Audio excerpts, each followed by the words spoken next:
Étienne de la Boétie, Le discours de la servitude volontaire, 1549. Homère raconte qu'un jour, parlant en public, Ulysse dit aux Grecs : « Il n'est pas bon d'avoir plusieurs maîtres, n'en ayons qu'un seul.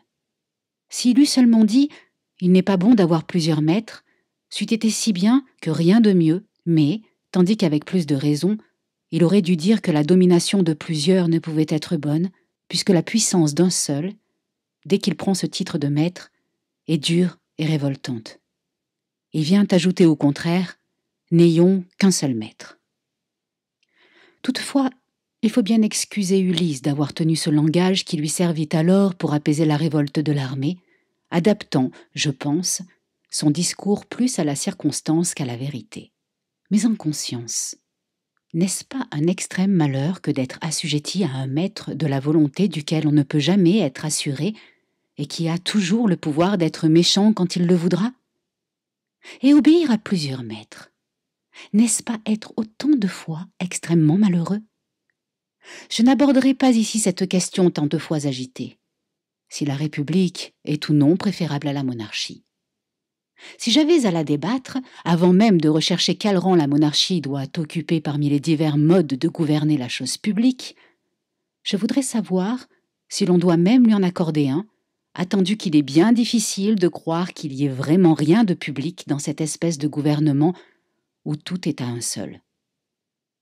Mais réservons pour un autre temps cette question, qui mériterait bien son traité à part et amènerait d'elle-même toutes les disputes politiques. Pour le moment, je désirais seulement qu'on me fît comprendre comment il se peut que tant d'hommes, tant de villes, tant de nations supportent quelquefois tout d'un tyran seul, qui n'a de puissance que celle qu'on lui donne, qui n'a de pouvoir de leur nuire qu'autant qu'ils veulent bien l'endurer, et qui ne pourrait leur faire aucun mal s'ils n'aimaient mieux tout souffrir de lui que de le contredire. Chose vraiment surprenante, et pourtant si commune qu'il faut plutôt en gémir que s'en étonner, c'est de voir des millions de millions d'hommes, misérablement asservis et soumis tête baissée à un joug déplorable, non qu'ils y soient contraints par une force majeure, mais parce qu'ils sont fascinés et, pour ainsi dire, ensorcelés par le seul nom d'un qu'ils ne devraient redouter, puisqu'il est seul, ni chérir puisqu'il est, envers eux tous, inhumain et cruel. Telle est pourtant la faiblesse des hommes. Contraints à l'obéissance, obligés de temporiser, divisés entre eux, ils ne peuvent pas toujours être les plus forts. Si donc une nation, enchaînée par la force des armes et soumise au pouvoir d'un seul, comme la cité d'Athènes le fut à la domination des Trontes tyrans, il ne faut pas s'étonner qu'elle serve, mais bien déplorer sa servitude, ou plutôt ne s'en étonner ni s'en plaindre, supporter le malheur avec résignation et se réserver pour une meilleure occasion à venir. Nous sommes ainsi faits que les communs devoirs de l'amitié absorbent une bonne part de notre vie.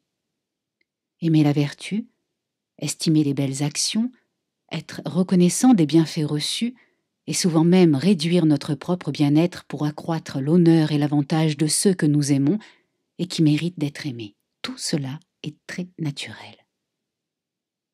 Si donc les habitants d'un pays trouvent, parmi eux, un de ces hommes rares qui leur ait donné des preuves réitérées d'une grande prévoyance pour les garantir, d'une grande hardiesse pour les défendre, d'une grande prudence pour les gouverner, s'ils s'habituent insensiblement à lui obéir, si même il se confie à lui jusqu'à lui accorder une certaine suprématie, j'en sais si c'est agir avec sagesse que de l'ôter de là où il faisait bien pour le placer où il pourra mal faire. Cependant, il semble très naturel et très raisonnable d'avoir de la bonté pour celui qui nous a procuré tant de bien et de ne pas craindre que le mal nous vienne de lui.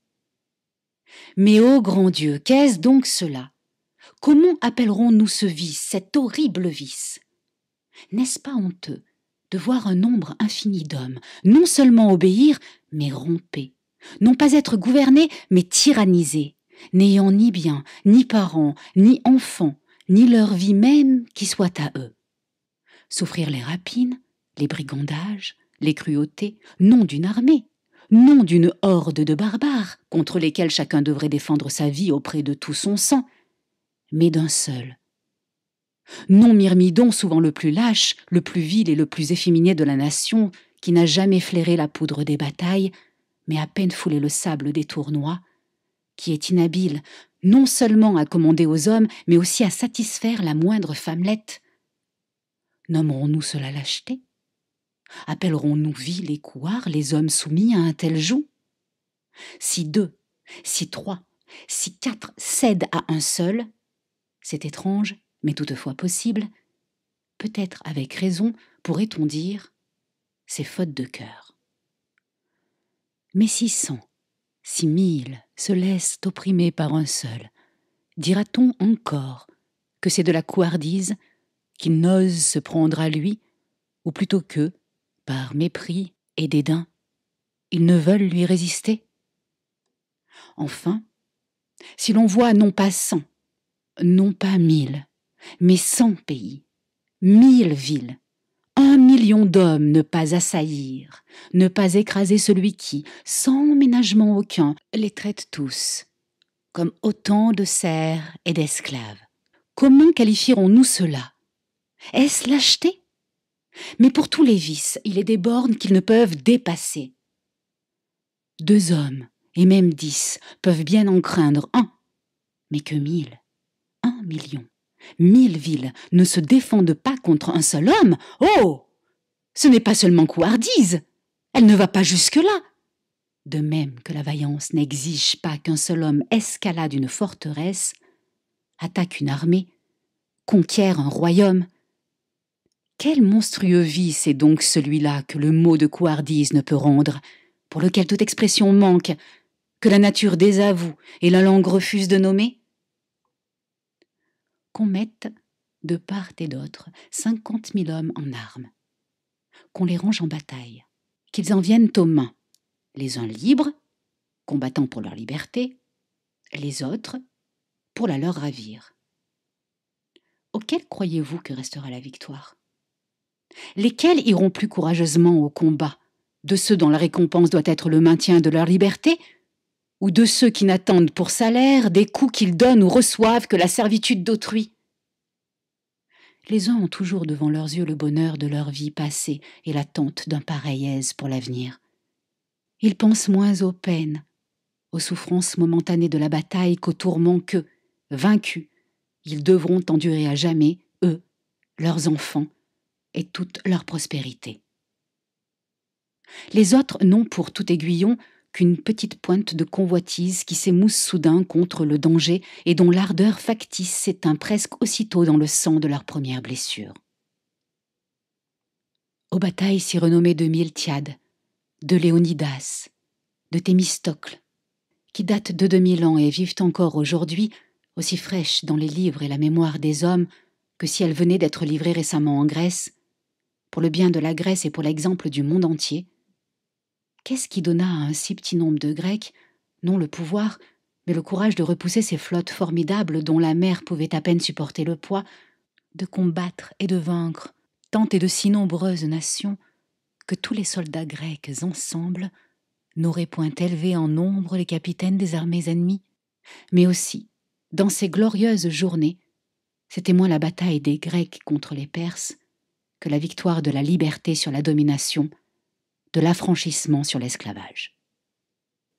Ils sont vraiment miraculeux les récits de la vaillance que la liberté met dans le cœur de ceux qui la défendent. Mais ce qui advient, partout et tous les jours, qu'un homme seul opprime 100 000 villes et les prive de leur liberté, qui pourrait le croire, si cela n'était qu'un oui-dire et n'arrivait pas à chaque instant et sous nos propres yeux? Encore, si ce fait se passait dans des pays lointains et qu'on vint nous le raconter, qui de nous ne le croirait controuvé et inventé à plaisir? Et pourtant ce tyran, seul, il n'est pas besoin de le combattre, ni même de s'en défendre. Il est défait de lui-même, pourvu que le pays ne consente point à la servitude. Il ne s'agit pas de lui rien arracher, mais seulement de ne lui rien donner. Qu'une nation ne fasse aucun effort, si elle veut, pour son bonheur, mais qu'elle ne travaille pas elle-même à sa ruine. Ce sont donc les peuples qui se laissent, ou plutôt se font garrotter, puisqu'en refusant seulement de servir, ils briseraient leurs liens. C'est le peuple qui s'assujettit et se coupe la gorge, qui, pouvant choisir d'être sujet ou d'être libre, repousse la liberté et prend le joug, qui consent à son mal, ou plutôt le pourchasse. S'il lui coûtait quelque chose pour recouvrer sa liberté, je ne l'empresserais point, bien que rentrer dans ses droits naturels et, pour ainsi dire, de bête de redevenir homme, soit vraiment ce qu'ils doivent avoir le plus à cœur.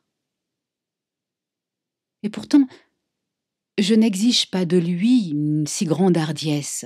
Je ne veux même pas qu'il ambitionne une je sais quelle assurance de vivre plus à son aise. Mais quoi ? Si pour avoir la liberté, il ne faut que la désirer, s'il ne suffit pour cela que du vouloir, se trouvera-t-il une nation au monde qui croit la payer trop cher en l'acquérant par un simple souhait, et qui regrette volonté à recouvrer un bien qu'on devrait racheter au prix du sang, et dans la seule perte rend à tout homme d'honneur la vie amère et la mort bienfaisante?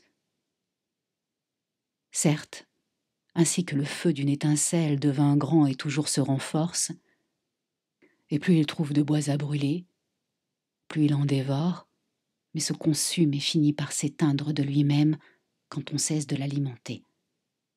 Pareillement, plus les tyrans pillent, plus ils exigent, plus ils ruinent et détruisent, plus on leur fournit, plus on les gorge.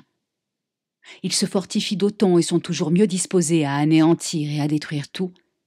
Mais si on ne leur donne rien, si on ne leur obéit point, sans les combattre, sans les frapper, ils demeurent nus et défaits, semblables à cet arbre qui, ne recevant plus de suc et d'aliments à sa racine, n'est bientôt qu'une branche sèche et morte.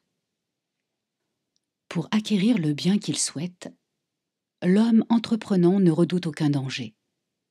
Le travailleur n'est rebuté par aucune peine. Les lâches seuls et les engourdis ne savent ni endurer le mal, ni recouvrer le bien qu'ils se bornent à convoiter. L'énergie d'y prétendre leur est ravie par leur propre lâcheté. Il ne leur reste que le désir naturel de le posséder. Ce désir, cette volonté innée, commune aux sages et aux fous, aux courageux et aux couards, leur fait souhaiter toute chose dont la possession les rendrait heureux et contents. Il en est une seule que les hommes, je ne sais pourquoi, n'ont pas même la force de désirer.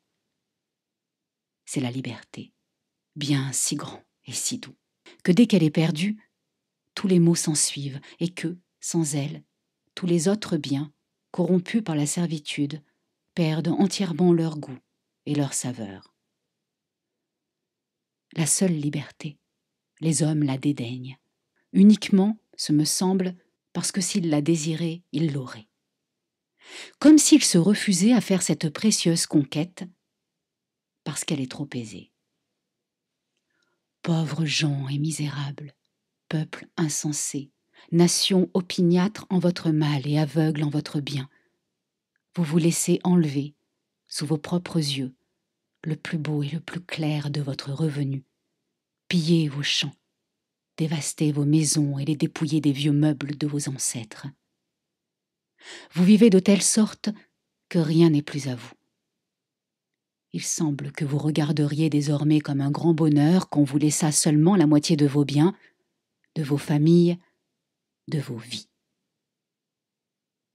Et tout ce dégât, ces malheurs, cette ruine enfin, vous viennent non pas des ennemis, mais bien certes de l'ennemi et de celui-là même que vous avez fait ce qu'il est, pour qui vous allez si courageusement à la guerre et pour la vanité duquel vos personnes y bravent à chaque instant la mort.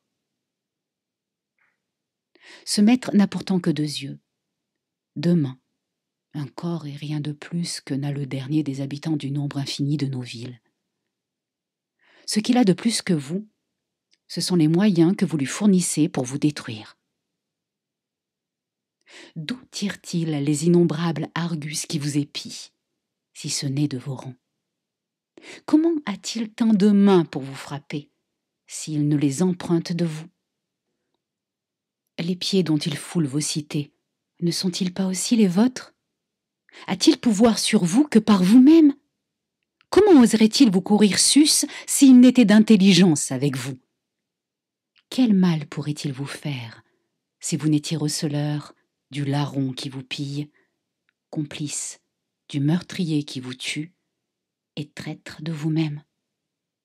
Vous semez vos champs pour qu'il les dévaste.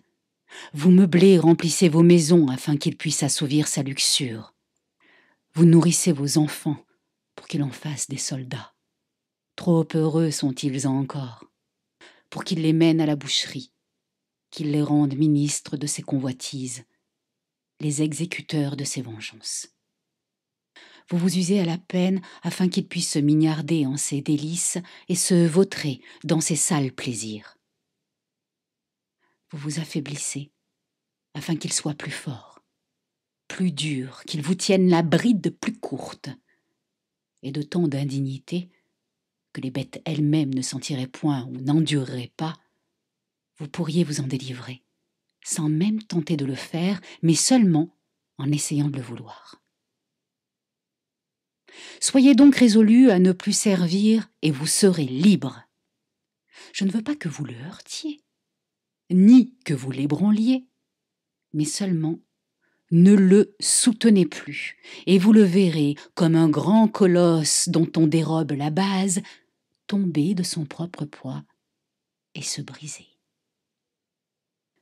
Les médecins disent qu'il est inutile de chercher à guérir les plaies incurables, et peut-être ai-je tort de vouloir donner ces conseils au peuple qui, depuis longtemps, semble avoir perdu tout sentiment du mal qui l'afflige, ce qui montre assez que sa maladie est mortelle. Cherchons cependant à découvrir, s'il est possible, comment s'est enracinée si profondément cette opiniâtre volonté de servir qui ferait croire qu'en effet l'amour même de la liberté n'est pas si naturel.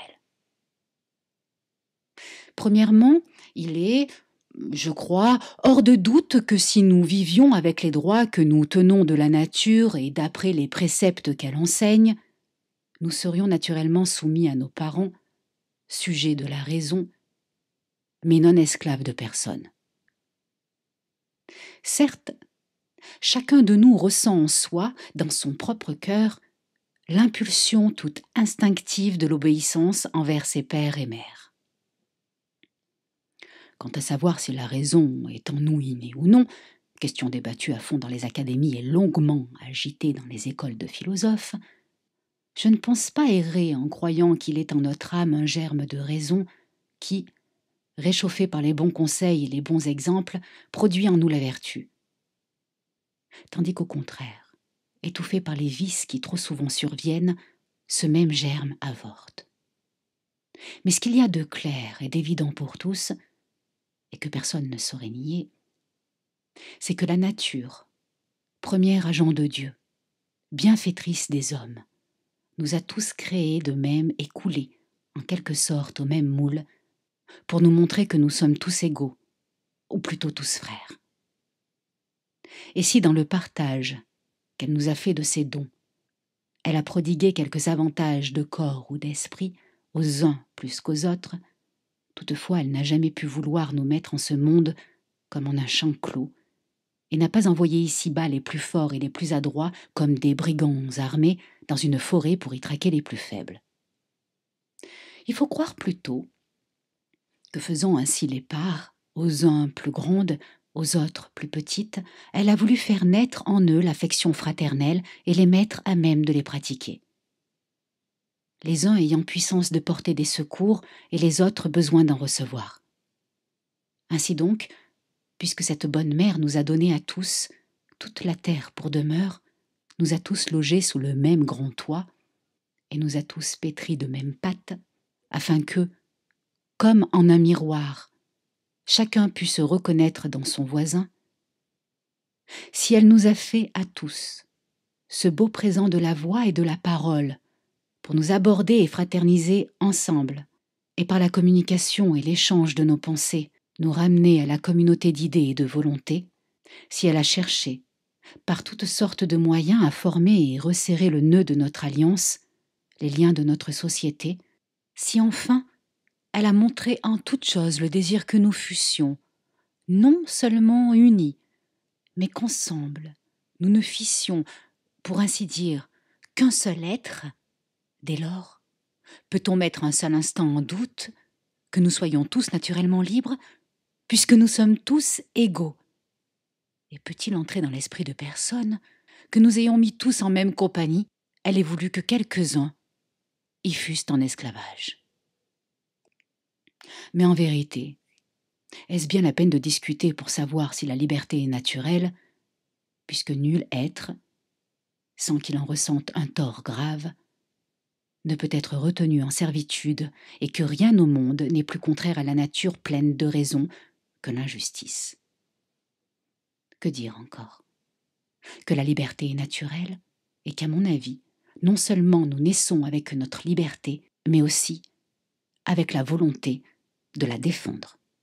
Et s'il s'en trouve par hasard qui en doutent encore et soient tellement abâtardis qu'ils méconnaissent les biens et les affections innées qui leur sont propres, il faut que je leur fasse l'honneur qu'ils méritent et que je hisse, pour ainsi dire, les bêtes brutes en chair pour leur enseigner et leur nature et leurs conditions. Les bêtes, Dieu me soit en aide, si les hommes veulent les comprendre, leur crient « Vive la liberté !» Plusieurs d'entre elles meurent sitôt qu'elles sont prises.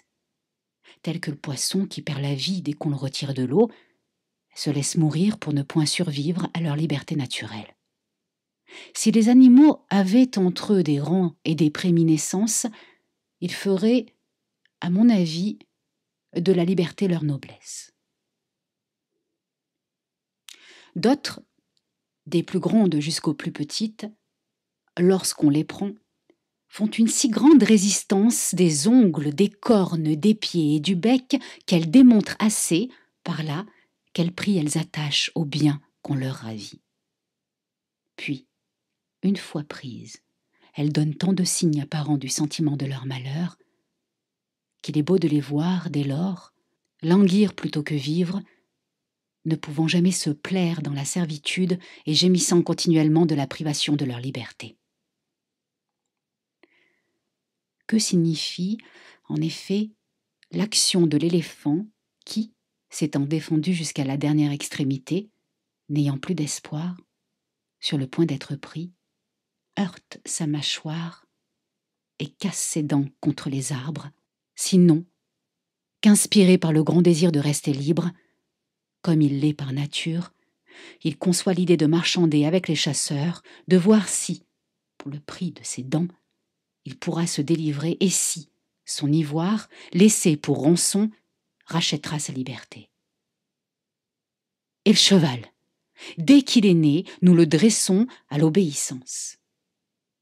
Et cependant, nos soins et nos caresses n'empêchent pas que, lorsqu'on veut le dompter, il ne morde son frein, qu'il ne rue quand on l'éperonne, voulant naturellement indiquer par là, ce me semble, que s'il serre, ce n'est pas de bon gré, mais bien par contrainte.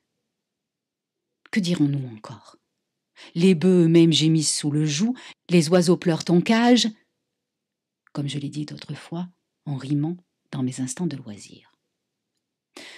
Ainsi donc, puisque tout être qui a le sentiment de son existence sent le malheur de la sujétion et recherche la liberté, puisque les bêtes, celles-là même créées pour le service de l'homme, ne peuvent s'y soumettre qu'après avoir protesté d'un désir contraire, quel malheureux vice a donc pu tellement dénaturer l'homme, seul vraiment né pour vivre libre, jusqu'à lui faire perdre la souvenance de son premier état et le désir même de le reprendre? Il y a 3 sortes de tyrans. Je parle des mauvais princes. Les uns possèdent le royaume par l'élection du peuple, les autres par la force des armes, et les autres par succession de races. Ceux qui l'ont acquis par le droit de la guerre s'y comportent, on le sait trop bien et on le dit avec raison, comme en pays conquis. Ceux qui naissent rois ne sont pas ordinairement meilleurs. Nés et nourris au sein de la tyrannie, ils sucent avec le lait naturel du tyran, ils regardent les peuples qui leur sont soumis comme leurs serfs héréditaires, et selon le penchant auquel ils sont le plus enclins, avares ou prodigues, ils usent du royaume comme de leur propre héritage. Quant à celui qui tient son pouvoir du peuple, il semble qu'il devrait être plus supportable et il serait, je crois, si dès qu'il se soit élevé en si haut lieu, au-dessus de tous les autres, flatté par je ne sais quoi, qu'on appelle grandeur. Il ne prenait la ferme résolution de n'en plus descendre. Il considère presque toujours la puissance qui lui a été confiée par le peuple comme devant être transmise à ses enfants. Or, dès qu'eux et lui ont conçu cette funeste idée, il est vraiment étrange de voir de combien il surpasse en toutes sortes de vices et même en cruauté tous les autres tyrans. Ils ne trouvent pas de meilleur moyen pour consolider leur nouvelle tyrannie que d'accroître la servitude et d'écarter tellement les idées de liberté de l'esprit de leurs sujets que, pour si récent qu'en soit le souvenir, bientôt ils s'effacent entièrement de leur mémoire. Ainsi, pour dire vrai, je vois bien entre ces tyrans quelques différences, mais pas un choix à faire. Car s'ils arrivent au trône par des routes diverses, leur manière de régner est toujours à peu près la même. Les élus du peuple le traitent comme un taureau à dompter, les conquérants comme une proie sur laquelle ils ont tous les droits, les successeurs comme tout naturellement. À ce propos, je demanderai si le hasard voulait qu'il naquît aujourd'hui quelques gens tout à fait neufs, n'étant ni accoutumés à la suggestion, ni affriandés à la liberté, ignorant jusqu'au nom de l'une et de l'autre, et qu'on leur offrit l'option d'être sujets ou de vivre libres, quel serait leur choix?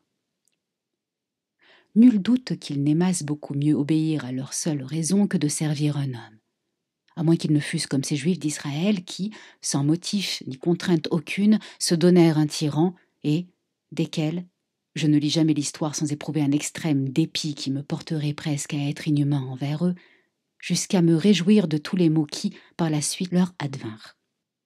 Car pour les hommes, tant qu'il reste en eux vestige d'hommes, se laissent assujettir, il faut de deux choses l'une.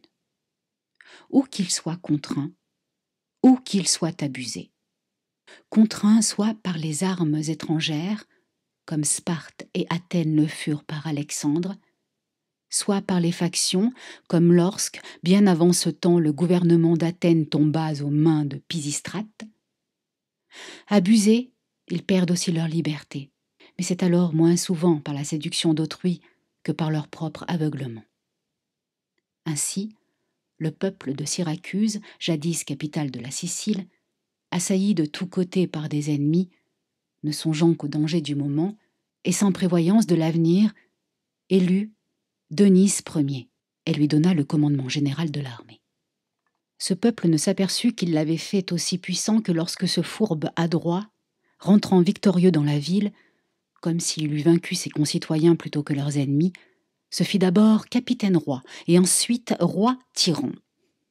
On ne saurait s'imaginer jusqu'à quel point un peuple, ainsi assujetti par la fourberie d'une traite, tombe dans l'avilissement et même dans un tel profond oubli de tous ses droits qu'il est presque impossible de le réveiller de sa torpeur pour les reconquérir, servant si bien et si volontiers qu'on dirait, à la voir, qu'il n'a pas perdu seulement sa liberté, mais encore sa propre servitude pour s'engourdir dans le plus abrutissant esclavage. Il est vrai de dire qu'au commencement, c'est bien malgré soi et par force que l'on sert. Mais ensuite on s'y fait et ceux qui viennent après, n'ayant jamais connu la liberté, ne sachant pas même ce que c'est, servent sans regret et font volontairement ce que leur père n'avait fait que par la contrainte. Ainsi, les hommes qui naissent sous le joug, nourris et élevés dans le servage sans regarder plus avant, se contentent de vivre comme ils sont nés, et ne pensant point avoir d'autres droits, ni d'autres biens que ceux qu'ils ont trouvés à leur entrée dans la vie, ils prennent pour leur état de nature l'état même de leur naissance. Toutefois, il n'est pas d'héritier, pour si prodigue ou nonchalant qu'il soit, qu'il ne porte un jour les yeux sur ses registres pour voir s'il jouit de tous les droits de sa succession et vérifier si l'on n'a pas empiété sur les siens ou sur ceux de son prédécesseur. Cependant, l'habitude qui, en toute chose, exerce un si grand empire sur toutes nos actions, a surtout le pouvoir de nous apprendre à servir, c'est elle qui, à la longue, comme on nous le raconte de Mithridate, qui finit par s'habituer au poison, parvient à nous faire avaler, sans répugnance, l'amer venin de la servitude. Nul doute que ce ne soit la nature qui nous dirige d'abord suivant les penchants bons ou mauvais qu'elle nous a donnés. Mais aussi faut-il convenir qu'elle a encore moins de pouvoir sur nous que l'habitude. Car, pour si bon que soit la nature, il se perd s'il n'est entretenu. Tandis que l'habitude nous façonne toujours à sa manière en dépit de nos penchants naturels. Les semences de bien que la nature met en nous sont si frêles et si minces qu'elles ne peuvent résister au moindre choc des passions ni à l'influence d'une éducation qui les contrarie. Elles ne se conservent pas mieux, s'abâtardisent aussi facilement et même dégénèrent. Comme il arrive à ces arbres fruitiers qui, ayant tout leur propre, la conservent tant qu'on les laisse venir naturellement, mais la perdent pour porter des fruits tout à fait différents dès qu'on les a greffés. Les herbes ont aussi chacune leur propriété, leur naturel, leur singularité. Mais cependant, le froid, le temps, le terrain ou la main du jardinier détériorent ou améliorent toujours leur qualité. La plante qu'on a vue dans un pays n'est souvent plus reconnaissable dans un autre. Celui qui verrait chez eux les Vénitiens, poignée de gens qui vivent si librement que le plus malheureux d'entre eux ne voudrait pas être roi et qui, tous aussi nés et nourris, ne connaissent d'autre ambition que celle d'aviser pour le mieux au maintien de leur liberté, ainsi appris et formés dès le berceau, qu'ils n'échangeraient pas un brin de leur liberté pour toutes les autres félicités humaines. Qui verrait, dis-je, ces hommes, et s'en irait ensuite en les quittant dans des domaines de celui que nous appelons le grand Seigneur, trouvant là des gens qui ne sont nés que pour le servir et qui dévouent leur vie entière au maintien de sa puissance, penserait-il que ces deux peuples sont de même nature? Ou plutôt ne croirait-il pas qu'une sortant d'une cité d'hommes, il est entré dans un parc de bêtes? On raconte que Lycurgue, législateur de Sparte, avait nourri 2 chiens, tous 2 frères, tous 2 allaités du même lait, et les avait habitués, l'un au foyer domestique et l'autre à courir les champs au son de la trompe et du cornet. Voulant montrer aux Lacédémoniens l'influence de l'éducation sur le naturel, il exposa les 2 chiens sur la place publique et mit entre eux une soupe et un lièvre. L'un courut au plat et l'autre au lièvre. « Voyez, dit-il, et pourtant ils sont frères. » Ce législateur sut donner une si bonne éducation aux Lacédémoniens que chacun d'eux eût préféré souffrir 1000 morts plutôt que de se soumettre à un maître ou de reconnaître d'autres institutions que celle de Sparte. J'éprouve un certain plaisir à rappeler ici un mot des favoris de Xerxès, le grand roi de Perse, au sujet des Spartiates. Lorsque Xerxès faisait ses préparatifs de guerre pour soumettre la Grèce entière, il envoya, dans plusieurs villes de ce pays, ses ambassadeurs pour demander de l'eau et de la terre, formule symbolique qu'employaient les Perses pour sommer les villes de se rendre, mais il se garda bien d'en envoyer ni à Sparte, ni à Athènes, parce que les Spartiates et les Athéniens, auxquels son père Darius en avait envoyé auparavant pour faire semblable demande, les avaient jetés, les uns dans les fossés, les autres dans un puits, en leur disant « Prenez hardiment là de l'eau et de la terre, et portez-les à votre prince. »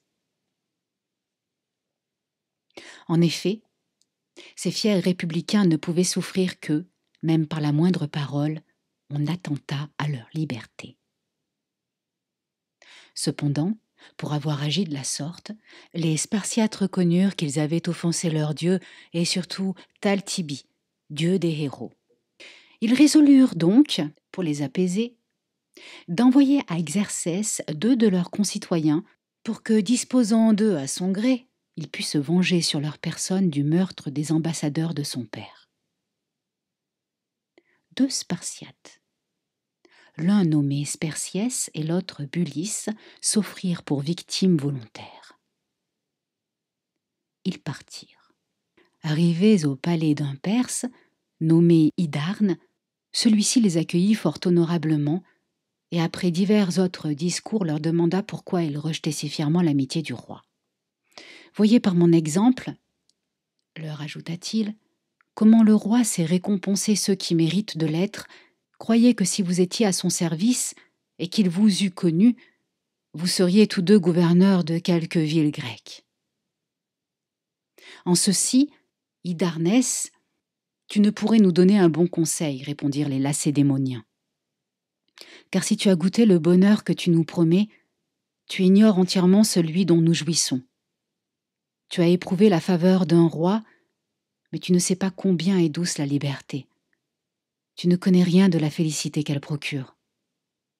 Oh, si tu en avais seulement une idée, tu nous conseillerais de la défendre, non seulement avec la lance et le bouclier, mais avec les ongles et les dents. Les Spartiates seuls disaient vrai, mais chacun parlait ici selon l'éducation qu'il avait reçue. Car il était impossible aux Persans de regretter la liberté dont ils n'avaient jamais joui, et les Lacédémoniens, au contraire, ayant savouré cette douce liberté, ne concevaient même pas qu'on pût vivre dans l'esclavage. Caton d'Utique, encore enfant et sous la férule du maître, allait souvent voir Sylla le dictateur, chez lequel il avait ses entrées libres, tant à cause du rang de sa famille que des liens de parenté qui les unissaient. Dans ses visites, il était toujours accompagné de son précepteur, comme c'est l'usage à Rome pour les enfants des nobles de ce temps-là. Un jour, il vit que dans l'hôtel même de Sylla, en sa présence, ou par son commandement, on emprisonnait les uns, on condamnait les autres. L'un était banni, l'autre étranglé, l'un proposait la confiscation des biens d'un citoyen, l'autre demandait sa tête. En somme, tout y passait, non comme chez un magistrat de la ville, mais comme chez un tyran du peuple. Et c'était bien moins le sanctuaire de la justice qu'une caverne de tyrannie. Ce noble enfant dit à son percepteur : « Que ne me donnez-vous un poignard ? Je le cacherai sous ma robe. J'entre souvent dans la chambre de Sylla avant qu'il soit levé. J'ai le bras assez fort pour en délivrer la République. » Voilà vraiment la pensée d'un Caton. C'est bien là le début d'une vie si digne de ce mort. Et néanmoins, taisez le nom et le pays. Racontez seulement le fait tel qu'il est. Il parle de lui-même. Ne dira-t-on pas aussitôt cet enfant était romain et lorsqu'elle était libre ? Pourquoi dis-je ceci ? Je ne prétends certes pas que le pays et le sol perfectionnent rien, car partout et en tout lieu l'esclavage est odieux aux hommes et la liberté leur est chère, mais parce qu'il me semble que l'on doit compatir à ceux qui, en naissant, se trouvent déjà sous le joug. Qu'on doit les excuser ou leur pardonner si, n'ayant pas encore vu l'ombre même de la liberté, et n'en ayant jamais entendu parler, ils ne ressentent pas le malheur d'être esclaves. Si en effet, comme le dit Homère des Cimériens, il est des pays où le soleil se montre tout différemment qu'à nous, et qu'après les avoir éclairés pendant 6 mois consécutifs, il les laisse dans l'obscurité durant les autres 6 mois, serait-il étonnant que ceux qui naîtraient pendant cette longue nuit, s'ils n'avaient point ouï parler de la clarté, ni jamais vu le jour, s'accoutumassent aux ténèbres dans lesquelles ils sont nés, et ne désirassent point la lumière ? On ne regrette jamais ce qu'on n'a jamais eu. Le chagrin ne vient qu'après le plaisir et toujours, à la connaissance du bien, se joint le souvenir de quelque joie passée. Il est dans la nature de l'homme d'être libre et de vouloir l'être. Mais il prend très facilement un autre pli lorsque l'éducation le lui donne. Disons donc que, si toutes les choses auxquelles l'homme se fait et se façonne lui deviennent naturelles, cependant celui-là seul reste dans sa nature qui ne s'habitue qu'aux choses simples et non altérées. Ainsi, la première raison de la servitude volontaire, c'est l'habitude. Comme il arrive aux plus braves courteaux qui d'abord mordent leurs freins et puis après s'en jouent, qui, regimbent naguère sous la selle, se présentent maintenant d'eux-mêmes, sous le brillant harnais, et, tout fiers, se rengorgent et se pavanent sous l'armure qui les couvre. Ils disent qu'ils ont toujours été sujets, que leurs pères ont ainsi vécu. Ils pensent qu'ils sont tenus d'endurer le mort, se le persuadent par des exemples et consolident eux-mêmes, par la durée, la possession de ceux qui les tyrannisent. Mais les années donnent-elles le droit de mal faire? Et l'injure prolongée n'est-elle pas une plus grande injure? Toujours en est-il certains qui, plus fiers et mieux inspirés que les autres, sentent le poids du joug et ne peuvent s'empêcher de le secouer, que ne soumettent jamais à la suggestion et qui, toujours et sans cesse, ainsi qu'Ulysse cherchant, par terre et par mer, à revoir la fumée de sa maison, n'ont garde d'oublier leurs droits naturels et s'empressent de les revendiquer en toute occasion. Ceux-là, ayant l'entendement net et l'esprit clairvoyant, ne se contentent pas, comme les ignorants encroutés, de voir ceux qui, à leurs pieds, sans regarder ni derrière ni devant, ils rappellent au contraire les choses passées pour juger plus sainement le présent et prévoir l'avenir. Ce sont ceux qui, ayant d'eux-mêmes l'esprit droit, l'ont encore rectifié par l'étude et le savoir. Ceux-là, quand la liberté serait entièrement perdue et bannie de ce monde, les ramèneraient, car la sentant vivement, l'ayant savourée et conservant son germe en leur esprit, la servitude ne pourrait jamais les séduire, pour si bien qu'on la coûtera. Le grand Turc s'est bien aperçu que les livres et la saine doctrine inspirent plus que toute autre chose aux hommes le sentiment de leur dignité et la haine de la tyrannie. Aussi, ai-je lu que, dans le pays qu'il gouverne, il n'est guère plus de savant qui n'en veut, et partout ailleurs, pour si grand que soit le nombre des fidèles à la liberté, leur zèle et l'affection qu'ils lui portent restent sans effet, parce qu'ils ne savent s'entendre. Les tyrans leur enlèvent toute liberté de faire, de parler et quasi de penser, et ils demeurent totalement isolés dans leur volonté pour le bien.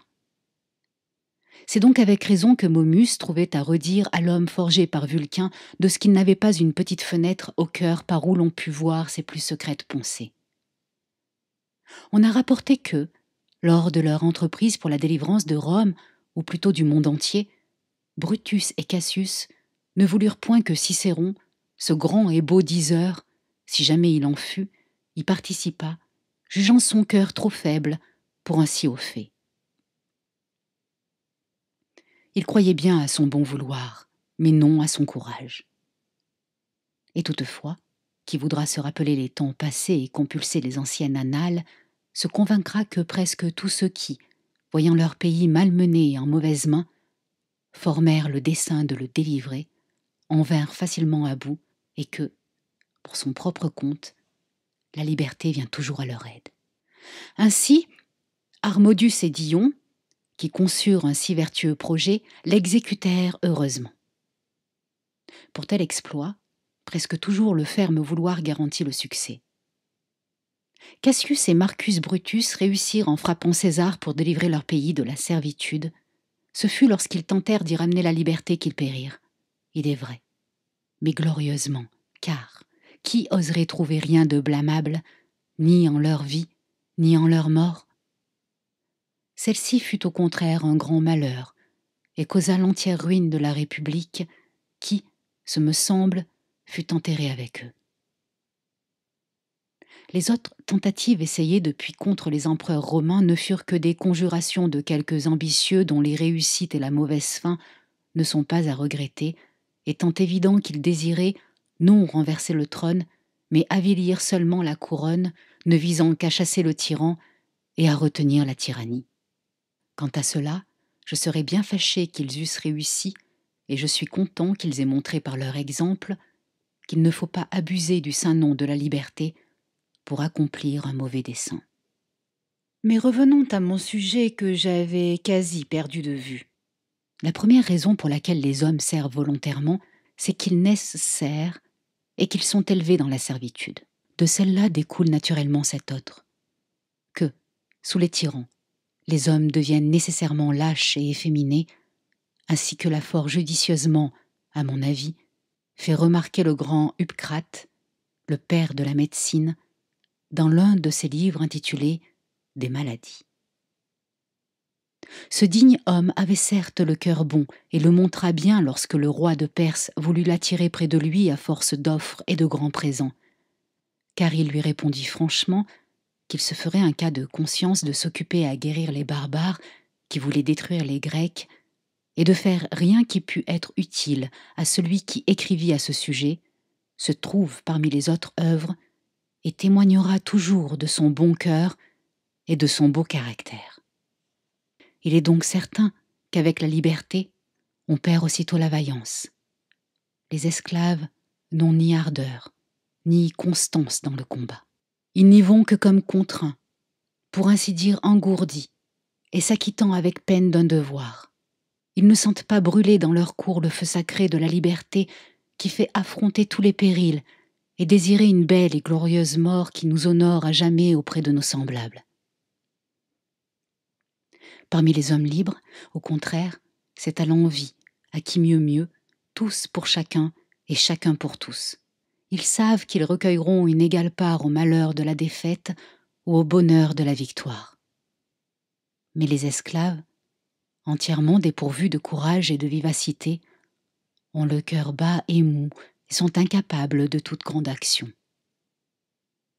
Les tyrans le savent bien. Aussi font-ils tout leur effort pour les rendre toujours plus faibles et plus lâches. L'historien Xénophon, l'un des plus dignes et des plus estimés parmi les Grecs, a fait un livre peu volumineux dans lequel se trouve un dialogue entre Simonide et Hiéron, roi de Syracuse, sur les misères du tyran. Ce livre est plein de bonnes et graves remontrances qui, selon moi, ont aussi une grâce infinie. Plût à Dieu que tous les tyrans qui aient jamais été l'eussent placé devant eux en guise de miroir. Ils y auraient certainement reconnu leurs propres vices et auraient rougi de honte.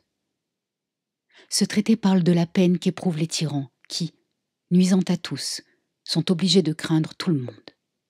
Il dit, entre autres choses, que les mauvais rois prennent à leur service des troupes étrangères, n'osant plus mettre les armes aux mains de leurs sujets qu'ils ont maltraités de mille manières. Quelques rois, en France même, plus encore autrefois qu'aujourd'hui, ont eu à leur solde des troupes étrangères, mais c'était plutôt pour épargner leurs propres sujets, ne regardant point, pour atteindre ce but, à la dépense que cet entretien nécessitait.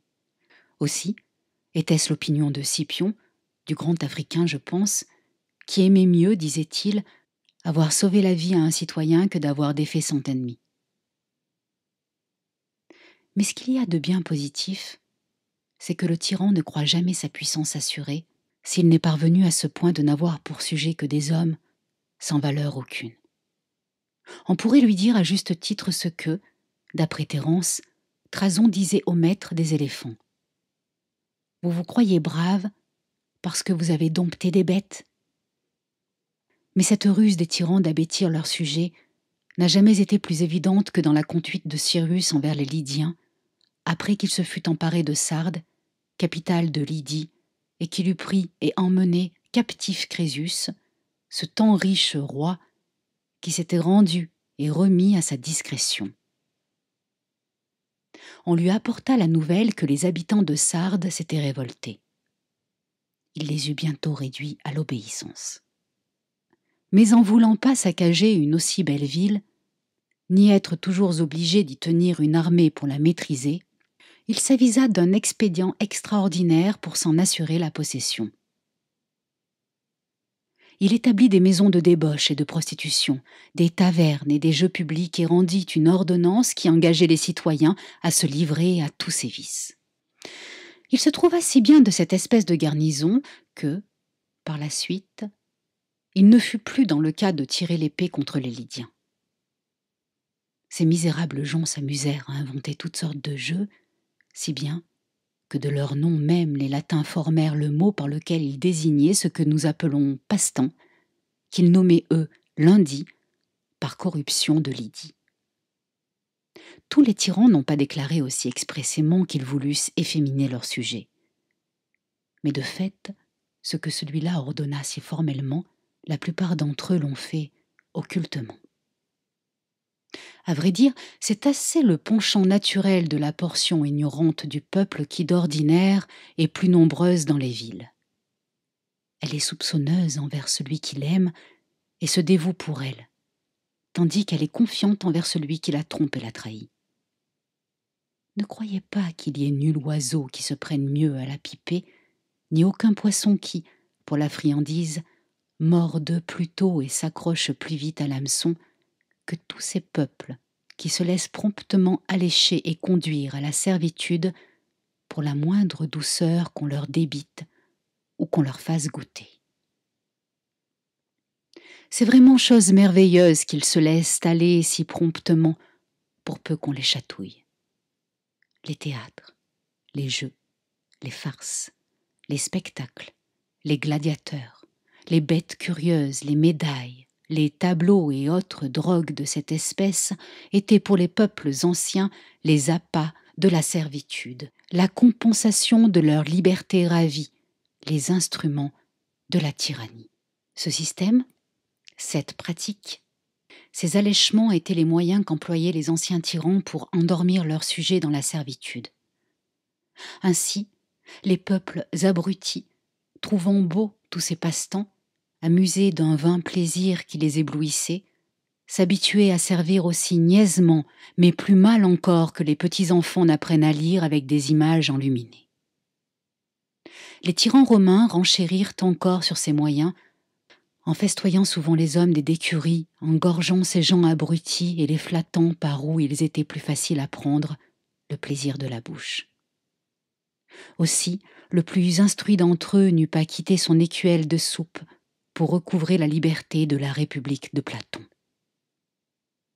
Les tyrans faisaient ample largesse du quart de blé, du septier de vin, du sesterce, et alors, c'était vraiment pitié d'entendre crier « Vive le roi !» Les lourdeaux ne s'apercevaient pas qu'en recevant toutes ces choses, ils ne faisaient que recouvrer une part de leur propre bien, et que cette portion même qu'ils en recouvraient, le tyran n'aurait pu la leur donner si, auparavant, il ne l'eût enlevé à eux-mêmes. Tel ramasser aujourd'hui le sesterce, tel se gorger au festin public, en bénissant et Tibère et Néron de leur libéralité qui, le lendemain, étaient contraints d'abandonner ses biens à l'avarice, ses enfants à la luxure, son rang même à la cruauté de ces magnifiques empereurs, ne disait mot, pas plus qu'une pierre, et ne se remuait pas plus qu'une souche. Le peuple ignorant et abruti a toujours été de même. Il est, au plaisir qu'il ne peut honnêtement recevoir, tout dispos et dissolu, au tort et à la douleur qu'il ne peut raisonnablement supporter, tout à fait insensible. Je ne vois personne maintenant qui, entendant parler seulement de Néron, ne tremble au seul nom de cet exécrable monstre, de cette vilaine et sale bête féroce, et cependant, il faut le dire, après sa mort, aussi dégoûtante que sa vie, ce fameux peuple romain en éprouva tant de déplaisir, se rappelant ses jeux et ses festins, qu'il fut sur le point d'en porter le deuil. Ainsi, du moins, nous l'assure Cornelius Tacite, excellent auteur, historien des plus véridiques et qui mérite toute croyance. Et l'on trouvera point cela étrange si l'on considère ce que ce même peuple avait fait à la mort de Jules César, qui foula aux pieds toutes les lois et asservit la liberté romaine. Ce qu'on exaltait surtout, ce me semble, dans ce personnage, c'était son humanité qui, quoiqu'on l'ait tant prônée, fut plus funeste à son pays que la plus grande cruauté du plus sauvage tyran qui ait jamais vécu. Parce qu'en effet, ce fut cette fausse bonté, cette douceur empoisonnée, qui emmiella le breuvage de la servitude pour le peuple romain. Aussi, après sa mort, ce peuple-là qui avait encore en la bouche le goût de ses banquets et à l'esprit la souvenance de ses prodigalités, amoncela les bancs de la place publique pour lui en faire honorablement un grand bûcher et réduire son corps en cendres, puis il lui éleva une colonne comme père de la patrie, ainsi portait le chapiteau, et enfin il lui rendit plus d'honneur, tout mort qu'il était, qu'il n'en aurait dû rendre à homme du monde, si ce n'est à ceux qui l'avaient tué. Les empereurs romains n'oubliaient pas surtout de prendre le titre du tribune du peuple, tant parce que cet office était considéré comme saint et sacré, que parce qu'il établit pour la défense et protection du peuple et qu'il était le plus en faveur dans l'État. Par ce moyen, il s'assurait que ce peuple se fierait plus à eux, comme s'il lui suffisait d'ouïr le nom de cette magistrature sans en ressentir les effets. Mais ils ne font guère mieux ceux d'aujourd'hui, qui avant de commettre leurs crimes, même les plus révoltants, les font toujours précéder de quelques jolis discours sur le bien général, l'ordre public et le soulagement des malheureux. Vous connaissez fort bien le formulaire dont ils ont fait si souvent et si perfidement usage. Eh bien, dans certains d'entre eux, il n'y a même plus de place à la finesse, tant et si grande est leur impudence. Les rois l'Assyrie et, après eux, les rois Médès ne paraissaient en public que le plus tard possible pour faire supposer au peuple qu'il y avait en eux quelque chose de surhumain et laisser en cette rêverie les gens qui se montent l'imagination sur les choses qu'ils n'ont point encore vues. Ainsi tant de nations, qui furent assez longtemps sous l'empire de ces rois mystérieux, s'habituèrent à la servir, et les servaient d'autant plus volontiers qu'ils ignoraient quel était leur maître, ou même s'ils en avaient un, de manière qu'ils vivaient ainsi dans la crainte d'un être que personne n'avait vu. Le premier roi d'Égypte ne se montrait guère sans porter tantôt une branche, tantôt du feu sur la tête. Il se masquait ainsi et se transformait en battleur. Et pour cela, pour inspirer, par ces formes étranges, respect et admiration à leur sujet, qui, s'ils n'eussent pas été si stupides ou si avilis, n'auraient dû que s'en moquer et en rire. C'est vraiment pitoyable d'ouïr parler de tout ce que faisaient les tyrans du temps passé pour fonder leur tyrannie. Combien de petits moyens ils se servaient pour cela, trouvant toujours la multitude ignorante tellement disposée à leur gré qu'ils n'avaient qu'à tendre un piège à sa crédulité pour qu'elle vînt s'y prendre. Aussi n'ont-ils jamais eu plus de facilité à la tromper et ne l'ont jamais mieux asservie que lorsqu'ils s'en moquaient le plus.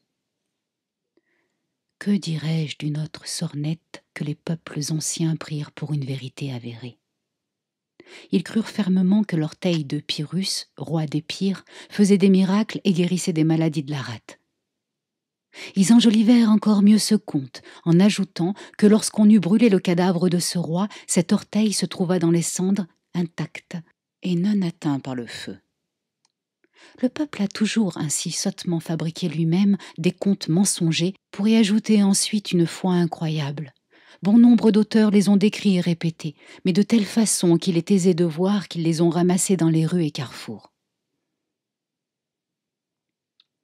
Vespasien, revenant d'Assyrie, et passant par Alexandrie pour aller à Rome, s'emparer de l'Empire, fit, disent-ils, des choses miraculeuses.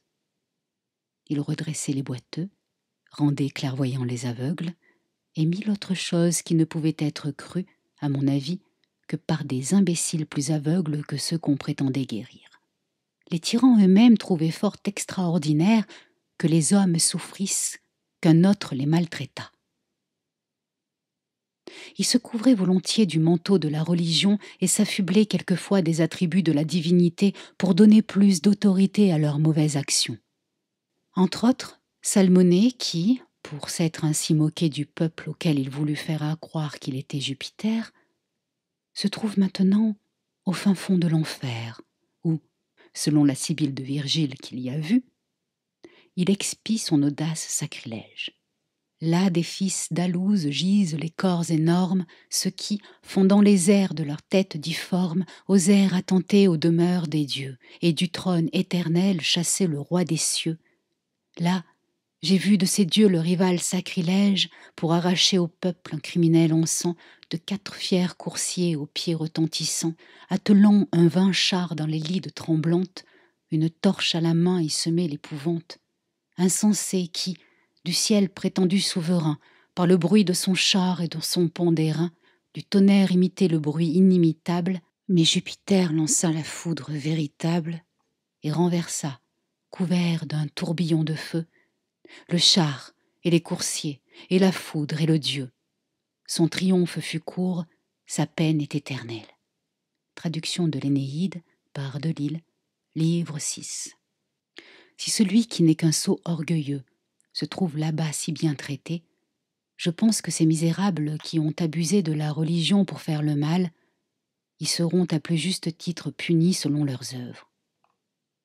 Nos tyrans à nous semèrent aussi en France je ne sais trop quoi, des crapauds, des fleurs de lys, l'ampoule, l'oriflamme, toutes choses que, pour ma part, et comme qu'il en soit, je ne veux pas encore croire n'être que de véritables balivernes, puisque nos ancêtres les croyaient et que de notre temps nous n'avons eu aucune occasion de les soupçonner tels, ayant eu quelques rois, si bons en la paix, si vaillants en la guerre, que, bien qu'ils soient nés rois, il semble que la nature ne les ait pas faits comme les autres, et que Dieu les ait choisis avant même leur naissance pour leur confier le gouvernement et la garde de ce royaume.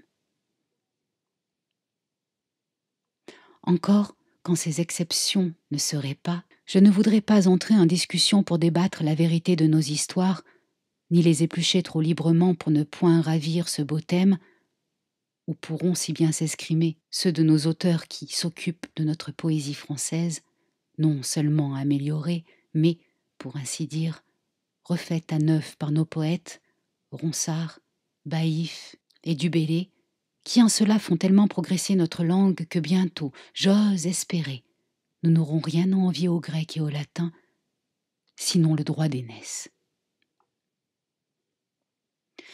Et certes, je ferai grand tort à notre rythme, j'use volontiers de ce mot qui me plaît, car bien que plusieurs l'aient rendu purement mécanique, je vois toutefois assez d'auteurs capables de l'anoblir et de lui rendre son premier lustre. Je lui ferai, dis-je, grand tort, de lui ravir ces beaux contes du roi Clovis, dans lesquels, avec tant de charme et d'aisance, s'exerce, ce me semble, la verve de notre Ronsard en sa Franciade. Je pressens sa portée. Je connais son esprit fin et la grâce de son style. Il fera son affaire de l'oriflamme, aussi bien que les Romains de leur ancile et des boucliers précités du ciel dont parle Virgile. Il tirera de notre ampoule un aussi bon parti que les Athéniens firent de leur corbeille d'Érysicton. On parlera encore de nos armoiries dans la tour de Minerve. Certes, je serais bien téméraire de démentir nos livres fabuleux et dessécher ainsi le terrain de nos poètes. Mais pour revenir à mon sujet, duquel je ne sais trop comment je me suis éloignée, n'est-il pas évident que, pour se raffermir, les tyrans se sont continuellement efforcés d'habituer le peuple non seulement à l'obéissance et à la servitude, mais encore à une espèce de dévotion envers eux? Tout ce que j'ai dit jusqu'ici sur les moyens employés par les tyrans pour asservir n'est guère mis en usage par eux que sur la partie ignorante et grossière du peuple. J'arrive maintenant à un point qui est, selon moi, le secret et le ressort de la domination, le soutien et le fondement de toute tyrannie. Celui qui penserait que les hallebardes, des gardes et l'établissement du guet garantissent les tyrans se tromperait fort. Ils s'en servent plutôt, je crois, par forme et pour épouvantail, qu'il ne s'y fie. Les archers barrent bien l'entrée des palais aux moins habiles, à ceux qui n'ont aucun moyen de nuire, mais non aux audacieux et bien armés qui peuvent tenter quelques entreprises. Certes, il est aisé de compter que, parmi les empereurs romains, il en est bien moins de ceux qui échappèrent au danger par le secours de leurs archers qu'il y en eut de tués par leur propre garde. Ce ne sont pas les bandes de gens à cheval, les compagnies de gens à pied, en un mot, ce ne sont pas les armes qui défendent un tyran, mais bien toujours, on aura quelque peine à le croire d'abord, quoique ce soit exactement vrai, 4 ou 5 hommes qui le soutiennent et qui lui assujettissent tout le pays. Il en a toujours été ainsi que 5 à 6 ont eu l'oreille du tyran et s'y sont approchés d'eux-mêmes, ou bien y ont été appelés par lui pour être les complices de ses cruautés, les compagnons de ses plaisirs, les complaisants de ses sales voluptés et les copartageants de ses rapines. Ces 6 dressent si bien leur chef qu'il devient envers la société méchant, non seulement de ses propres méchancetés, mais encore des leurs.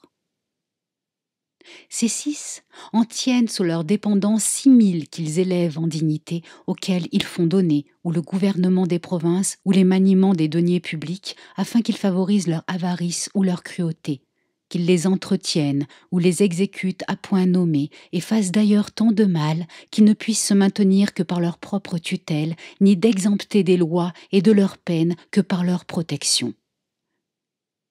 Grande est la série de ceux qui viennent après cela. Et qui voudra en suivre la trace verra que non pas 6 000, mais 100 000, des millions tiennent au tyran par cette filière et forment entre eux une chaîne non interrompue qui remonte jusqu'à lui. Comme Homère le fait dire à Jupiter qui se targue, en tirant une pareille chaîne, d'amener à lui tous les dieux. De là venait l'accroisse du pouvoir du Sénat sous Jules César, l'établissement de nouvelles fonctions, l'élection à des offices, non certes et à bien prendre pour réorganiser la justice, mais bien pour donner de nouveaux soutiens à la tyrannie. En somme, par les gains et par de gains que l'on fait avec les tyrans, on arrive à ce point qu'enfin, il se trouve presque un aussi grand nombre de ceux auxquels la tyrannie est profitable que de ceux auxquels la liberté serait utile. C'est ainsi qu'au dire des médecins, bien qu'en notre corps rien ne paraisse gâté, dès qu'en un seul endroit quelque tumeur se manifeste, toutes les tumeurs se portent vers cette partie véreuse. Pareillement, dès qu'un roi s'est déclaré tyran, tout le mauvais, toute la lie du royaume, je ne dis pas un tas de petits friponnés et de faquins perdus de réputation, qui ne peuvent faire mal ni bien dans un pays, mais ceux qui sont possédés d'une ardente ambition et d'une notable avarice se groupent autour de lui et le soutiennent pour avoir part au butin et être, sous le grand tyran, autant de petits tyrannos. Ainsi sont les grands voleurs et les fameux corsaires. Les uns découvrent le pays, les autres pourchassent les voyageurs. Les uns sont en embuscade, les autres au guet. Les uns massacrent, les autres dépouillent. Et bien qu'il n'y ait entre eux des rangs et des prééminences, et que les uns ne soient que les valets et les autres les chefs de la bande, à la fin, il n'y en a pas un qui ne profite, sinon du principal butin, du moins du résultat de la fouille. Ne dit-on pas que non seulement les pirates ciliciens se rassemblèrent en si grand nombre qu'il fallut envoyer contre eux le grand Pompée, mais qu'en outre, ils attirèrent à leur alliance plusieurs belles villes et grandes cités dans les havres desquelles, revenant de leur course, ils se mettaient en sûreté, donnant en échange à ces villes une portion des pillages qu'elles avaient recélés. C'est ainsi que le tyran a servi les sujets les uns par les autres. Il est gardé par ceux desquels il devrait se garder s'il n'était avili, mais, comme on l'a fort bien dit pour fondre le bois, il se fait des coins de bois même. Tels sont ces archers, ces gardes, ces hallebardiers. Non que ceux-ci ne souffrent souvent eux-mêmes de son oppression, mais ces misérables, maudits de Dieu et des hommes, se contentent d'endurer le mal, pour en faire non à celui qui le leur fait, mais bien à ceux qui, comme eux, l'endurent et n'y peuvent rien.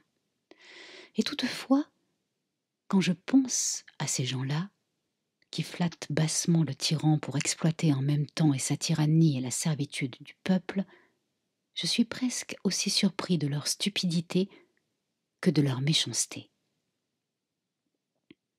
Car, à vrai dire, s'approcher du tyran, est-ce autre chose que s'éloigner de la liberté et, pour ainsi dire, embrasser et serrer à 2 mains la servitude ? Qu'ils mettent un moment à part leur ambition, qu'ils se dégagent un peu de leur sordide avarice et puis qu'ils se regardent, qu'ils se considèrent en eux-mêmes. Ils verront clairement que ces villageois, ces paysans qu'ils foulent aux pieds, qu'ils traitent comme des forçats ou des esclaves, ils verront, dis-je, que ceux-là, ainsi malmenés, sont plus heureux et en quelque sorte plus libres qu'eux.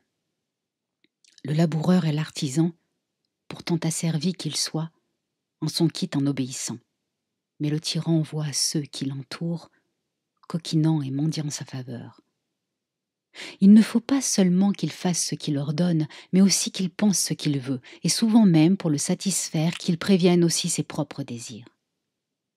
Ce n'est pas tout de lui obéir. Il faut lui complaire.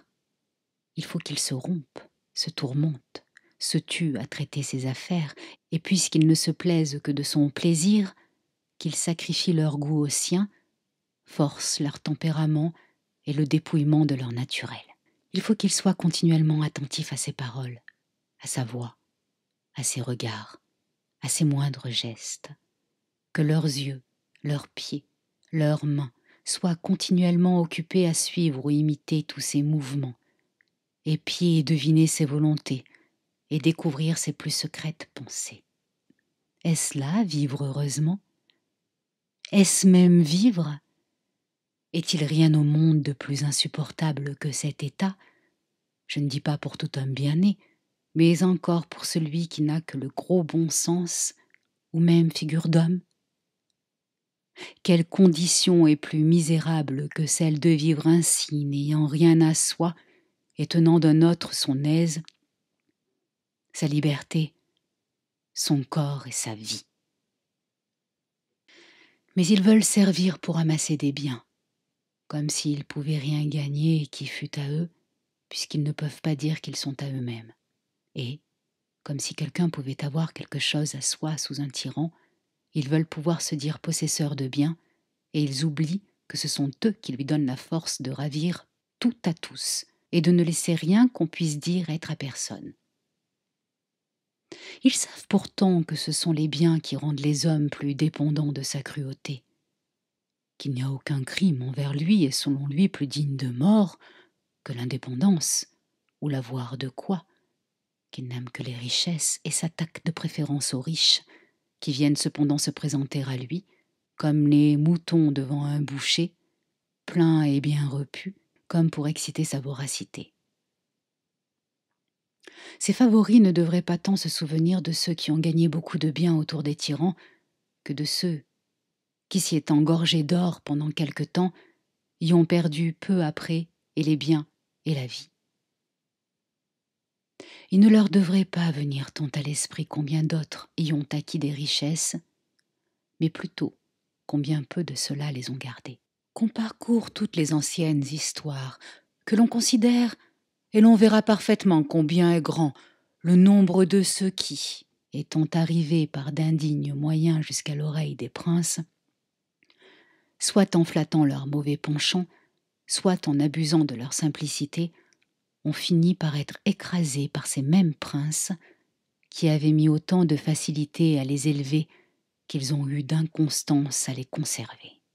Certainement parmi le grand nombre de ceux qui se sont trouvés auprès des mauvais rois, il en est peu, ou presque point qui n'aient éprouvé quelquefois en eux-mêmes la cruauté du tyran qu'ils avaient auparavant attisé contre d'autres et qui, s'étant le plus souvent enrichis à l'ombre de sa faveur des dépouilles d'autrui, n'aient eux-mêmes enrichi les autres de leurs propres dépouilles.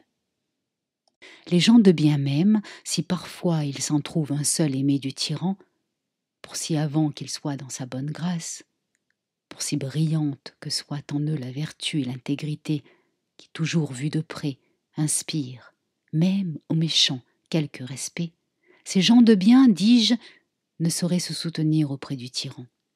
Il faut qu'ils se ressentent aussi du mal commun et qu'à leurs dépens ils éprouvent ce que c'est que la tyrannie. On peut en citer quelques-uns tels que Sénèque, Burrus, Thraséas, cette trinité de gens de bien, dont les deux premiers eurent le malheur de s'approcher d'un tyran qui leur confia le maniement de ses affaires, tous deux estimés et chéris par lui, dont l'un l'avait éduqué et tenait pour gage de son amitié les soins qu'il avait eus de son enfance, mais ces trois-là seulement, dont la mort fut si cruelle, ne sont-ils pas des exemples suffisants du peu de confiance que l'on doit avoir dans de méchants maîtres? Et en vérité, quelle amitié attendre de celui qui a le cœur assez dur pour haïr tout un royaume qui ne fait que lui obéir, et d'un être qui, ne sachant aimer, s'appauvrit lui-même et détruit son propre empire?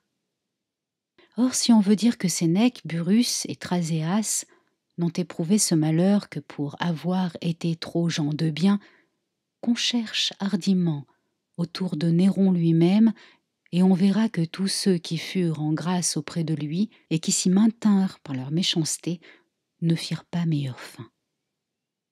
Qui jamais a ouï parler d'un amour si effréné, d'une affection si opiniâtre? Qui a jamais vu d'homme aussi obstinément attaché à une femme que celui-là le fut à Popée? Agrippine, sa mère, n'avait-elle pas, pour le placer sur le trône, tué son propre mari Claude, tout entrepris pour le favoriser, et même commis toutes sortes de crimes? Et cependant son propre fils, son nourrisson, celui-là même qu'elle avait fait empereur de sa propre main, après l'avoir ravalé, lui ôta la vie. Personne ne nia qu'elle n'eût bien mérité cette punition à laquelle on eût généralement applaudi, si elle avait été infligée par tout autre. Qui fut jamais plus aisé à manier, plus simple et, pour mieux dire, plus stupide que l'empereur Claude? Qui fut jamais plus coiffé d'une femme que lui de Messaline? Il la livra pourtant au bourreau. Les tyrans bêtes sont toujours bêtes quand il s'agit de faire le bien. Mais je ne sais comment, à la fin, pour si peu qu'il ait d'esprit, ils se réveillent en eux pour user de cruauté, même envers ceux qui leur tiennent de près. Il est assez connu le mot atroce de celui-là qui voyait la gorge découverte de sa femme, de celle qu'il aimait le plus, sans laquelle il semblait qu'il ne pût vivre, lui adressa ce joli compliment. Ce beau coup sera coupé tout à l'heure si je l'ordonne. Voilà pourquoi la plupart des anciens tyrans ont presque tous été tués par leurs favoris, qui, ayant connu la nature de la tyrannie, étaient peu rassurés sur la volonté du tyran et se défiaient continuellement de sa puissance. Ainsi, Domitien fut tué par Stéphanus, Commode par une de ses maîtresses, Caracalla par le centurion Martial excité par Macrin, et de même presque tous les autres. Certainement, le tyran n'aime jamais et jamais n'est aimé. L'amitié, c'est un nom sacré. C'est une chose sainte. Elle ne peut exister qu'entre gens de bien. Elle naît d'une mutuelle estime et s'entretient non tant par les bienfaits que par bonne vie et mœurs. Ce qui rend un ami assuré de l'autre, c'est la connaissance de son intégrité. Il a, pour garant, son bon naturel, sa foi, sa constance. Il ne peut y avoir d'amitié où se trouve la cruauté, la déloyauté, l'injustice. Entre méchants, lorsqu'ils s'assemblent, c'est un complot et non une société. Ils ne s'entretiennent pas, mais s'entrecraignent. Ils ne sont pas amis, mais complices. Or, quand bien même cet empêchement n'existerait pas, il serait difficile de trouver en un tyran une amitié solide, parce qu'étant au-dessus de tous et n'ayant point de père, il se trouve déjà au-delà des bornes de l'amitié, dont le siège n'est que la plus parfaite équité, dont la marche est toujours égale et où rien ne cloche.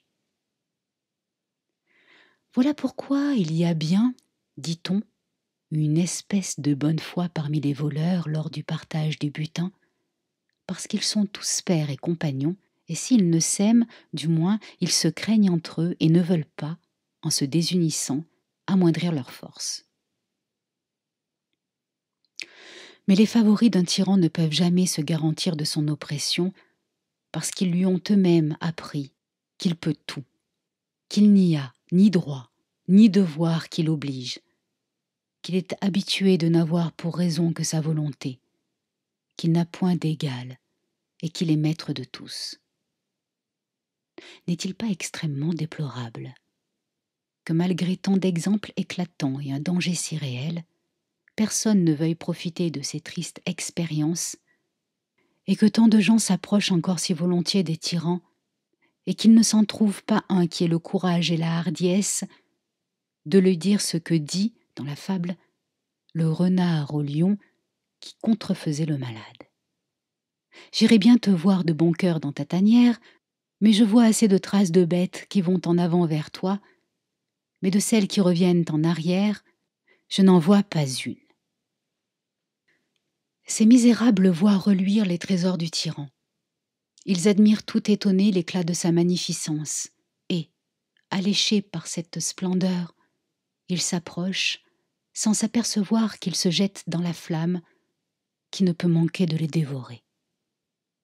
Ainsi, l'indiscret satyre, comme le dit la fable, voyant briller le feu ravi par le sage Prométhée, le trouva si beau qu'il alla le baiser et se brûla. Ainsi, le papillon qui, espérant jouir de quelque plaisir, se jette sur la lumière parce qu'il la voit briller, éprouve bientôt, comme dit Lucain, qu'elle a aussi la vertu de brûler. Mais supposons encore que ces mignons échappent des mains de celui qu'ils servent, ils ne se sauvent jamais de celles du roi qui lui succède. S'il est bon, il faut rendre compte et se soumettre à la raison. S'il est mauvais, et pareil à leur ancien maître, il ne peut manquer d'avoir aussi des favoris qui, d'ordinaire, non contents d'enlever la place des autres, leur arrachent encore et leurs biens et leur vie. Comment se peut-il donc qu'il se trouve quelqu'un qui, à l'aspect de si grand danger et avec si peu de garantie, veuille prendre une position si difficile, si malheureuse, et servir avec tant de péril un si dangereux maître? Quelle peine, quel martyre est-ce, grand Dieu! Être nuit et jour occupé de plaire à un homme, et néanmoins se méfier de lui plus que de tout autre au monde.